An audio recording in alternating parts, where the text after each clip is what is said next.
Alors salut, bienvenue dans cette vidéo. Aujourd'hui, je vais montrer les principes de base d'un bon personal brand, d'un bon profil en tant que coach. Et pour ce faire, je vais utiliser l'exemple d'un coach que j'accompagne. En fait, en premier lieu, on peut voir sa photo de profil. Elle est vraiment carrée. On peut dire best carrément. Pourquoi? Parce que là, il montre son corps. Ça fait une preuve sociale. Une bonne preuve sociale, ça veut dire qu'il est musclé et que les personnes vont se retrouver auprès de lui pour arriver à leur situation désirée. Par exemple, s'il aurait montré, je sais pas, une photo de sa moto, ça n'aurait pas de signification claire, tu vois. Le nom, Robin Diet, il est plutôt bien. Alors pourquoi? Parce qu'on voit Robin, du coup son prénom, et Diet, du coup sa niche. Sans plus. On peut le retrouver super facilement comme ça. Ensuite, ici, on va voir son nom d'utilisateur. Là, on voit bien que c'est Robin le pull, je crois. Ce qui manquerait, c'est de mettre ça, prénom, nom, slash niche. Qui tu coaches. Ça, c'est pour référencer dans le CEO, du coup dans la barre de recherche, comme ça les gens te rechercheront mieux. Par exemple, si tu es coach pour militaire, tu mets Paul ou je sais pas, Jean Dupont, slash, coach pour militaire. J'espère que tu as capté. Là, la bio, franchement, elle était vraiment trop longue. Pourquoi? Parce que déjà, on voit le plus, on peut pas comprendre toute la bio, et on est obligé d'appuyer sur ce bouton du coup pour savoir les autres infos qu'on veut. Maintenant, on voit quoi? On voit qu'il est diététicien en ligne, on a quelques infos sur lui, mais sans plus. C'est pas la bio la meilleure optimisée pour de la vente. En fait, c'est trop long et incompréhensible. Il faut que tu montres qui tu aides et ta promesse dans la première ligne. Dans la deuxième, le nombre de personnes que tu as aidées. Par exemple, plus de X coachs aidés à travers ces dernières années. Et ensuite, lui proposer de la valeur gratuite dans la dernière ligne. Et voilà. Ensuite, on va parler des posts un peu. Là, il a deux posts qui sont bien, de avant, après. Là, un exemple de perte de poids et là, un exemple de prise de poids, ce qui est totalement parfait. Tu peux faire ça avec des clients, lui, il l'a fait avec lui, par exemple. Ensuite, le mieux, c'est d'avoir un post épinglé carrousel où tu écris comment t'aides tes clients. Par exemple, tu t'écris comment j'aide mes clients à perdre X kilos en premier lieu, ou comment j'ai aidé X à perdre X kilos.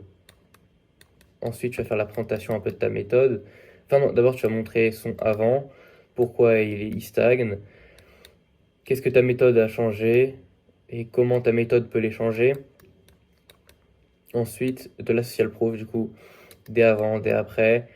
Et ensuite, tu vas faire un call to action final, soit un call to action à envoyer des DM en dessous du post, soit un call to action à t'envoyer un DM à toi. Le mieux, c'est de t'envoyer un DM à toi.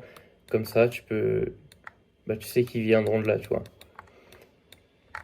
Ensuite, le Linktree. Alors, le Linktree, je vois beaucoup de coachs qui l'ont.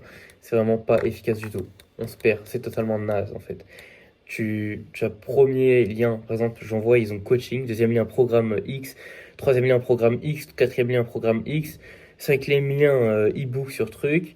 Sixième lien, vidéo YouTube. Genre, ça n'a aucun rapport. Ton prospect, il doit être dirigé sur un lien. Du coup, une seule offre. Ensuite, après, c'est à toi de voir si tu vas faire des downsells ou des upsells, tu vois.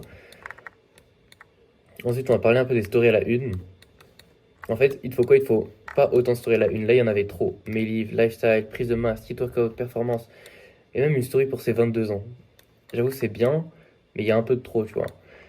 Ce qu'il faut faire, c'est une story life. Là-dedans, par exemple, il peut mettre ses 22 ans. Sa méthode.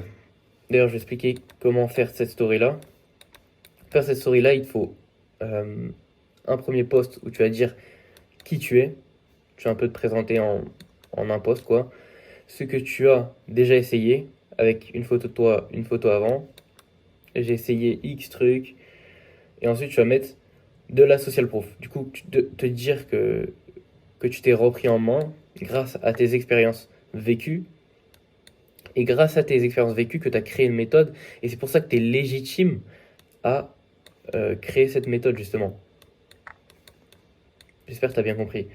Ensuite, tu vas diviser la méthode en 3 piliers simples pour que les gens comprennent. Même s'ils sont cons, comme ça, ils pourront comprendre. Par exemple, tu vas mettre pilier 1, nanana, tu vas écrire pilier 2, nanana, et pilier 3, nanana. J'espère que tu as compris. Ensuite, les résultats que ta méthode a eu et un call to action vers ta vidéo YouTube, bien sûr en deep link. Comme ça, ils cliquent et ils tomberont directement sur YouTube et non sur Insta, le navigateur de Insta. Ensuite, bah oui, du coup, ta vidéo, elle doit être un peu un guide complet.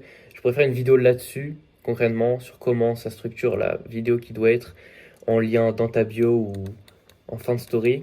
Ça va être un peu comme une mini VSL, mais comme on est en 2025, bientôt en 2026, c'est un peu plus optimisé, c'est totalement différent. Ça touche plus dans l'émotionnel et généralement, ça marche mieux pour les coachs sportifs. Ensuite, une story où tu montes des transfos, des résultats, que ce soit de toi ou de tes élèves, vraiment des transformations, pas des résultats ou des témoignages, des transformations. Ensuite, ton histoire avec des avant-après. Des avant-après de toi, du coup. Et en fait, non, j'ai oublié. Ouais, tu dois montrer des transfos, des résultats, même si c'est des captures d'écran, pardon.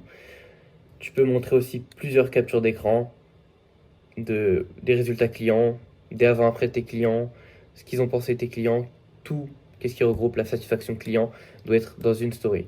Bien sûr, avec des posts qui chauffent petit à petit et qui sont, on va dire, bien mis au bon moment. Là, je t'ai à peu près présenté toutes les bases d'un bon compte, comment il doit être structuré. Voilà comment on a pu voir comment structurer la bio, la photo de profil, le nom, les stories à la une, les posts épinglés. Et après, je pourrais faire totalement une vidéo sur le contenu spécifique, du coup, que ce soit des réels ou bien des carousels spécifiques. Bah, du coup, je te laisse passer à la prochaine vidéo ou au prochain module. On se voit bientôt.